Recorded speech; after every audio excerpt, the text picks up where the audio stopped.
Hey, what is going on, guys? Project Flux Season 5 is coming soon. So in today's video, I want to have a conversation about what you can expect with Season 5, focusing particularly on how the game is played in terms of the overall weapon meta. So we'll first talk about the timing / expected build.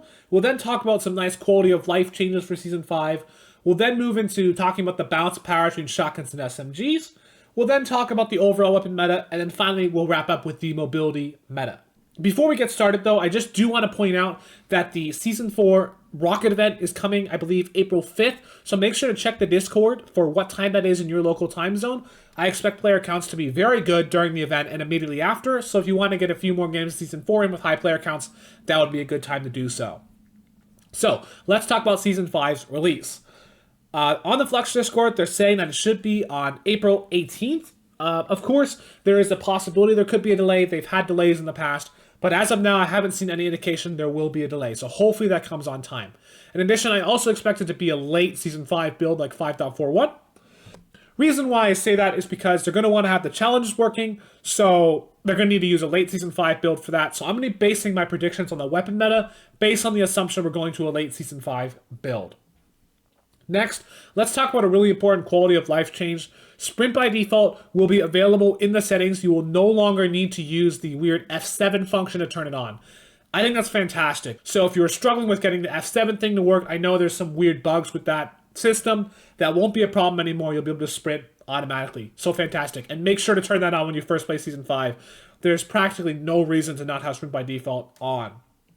Okay, next, let's talk about the balance power between shotguns and SMGs. So this season, I would really say, although double shotguns was still a viable and competitive option, I would overall say that SMGs had the edge. Particularly once the drum gun got added, the drum gun was incredibly easy to use, had ridiculously high DPS, it wasn't even that bad at range too. This season, the drum gun should be vaulted, and the SMGs are overall a bit weaker. For example, comparing silenced for silenced in Season 4 and 5, it's going to be just as effective at close range, but it'll be much worse at long range as the damage fall-off will be much worse.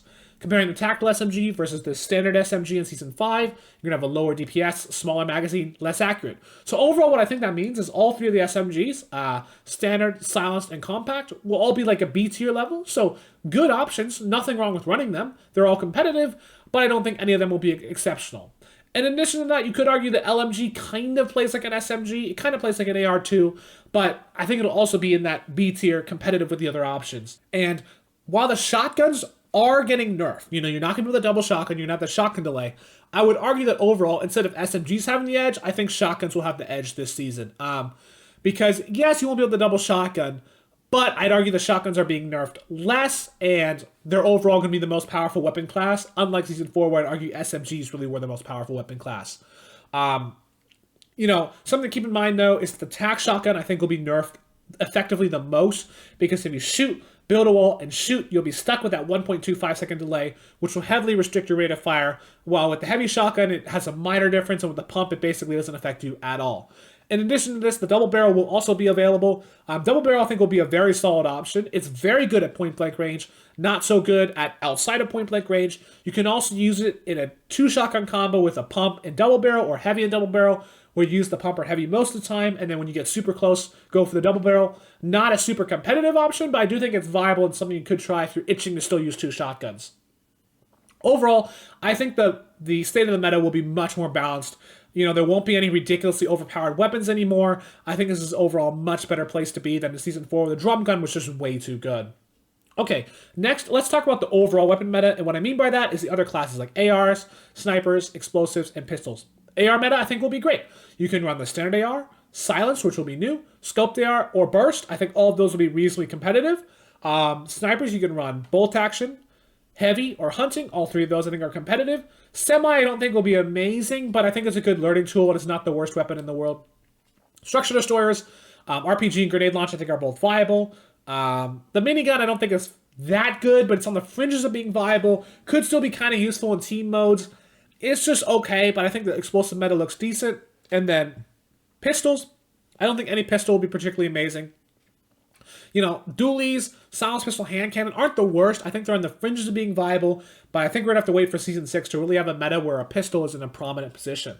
So overall, I think this is a really good place where a lot of the weapon roster is at least usable, and depending on what weapon you like, you can just mix and match whatever you feel like works for you within reason. Yeah, there'll still be some terrible weapons, but overall, I think more than half of the weapon roster will be viable, so it'll be a very open meta to play, which I'm really excited about.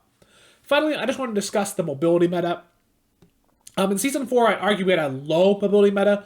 Yes, we had impulse grenades, launch pads, hop rocks, shopping carts, but that really doesn't do that much, and overall I'd say it was still pretty slow. You had to walk around a lot. That meant the pace of the game was slower, and it also meant you were less likely to get third-partied. However, with Season 5, you can get third-party a bit more, but the pacing will be quite a bit quicker, so you might enjoy that. That's really arguable. That's not necessarily better or worse.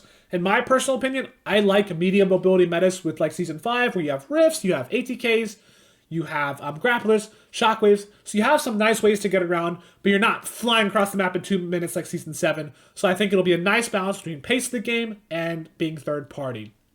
So overall now, just to wrap up, I'm really excited for Season 5. I think this will be a nice step up. I think this meta is overall more balanced, more quality of life improvements, a little bit better mobility. I think it's going to be a really fun season to play, and I hope you guys have fun with it too. So with that, I hope you enjoyed this video, and I'll catch you in the next one.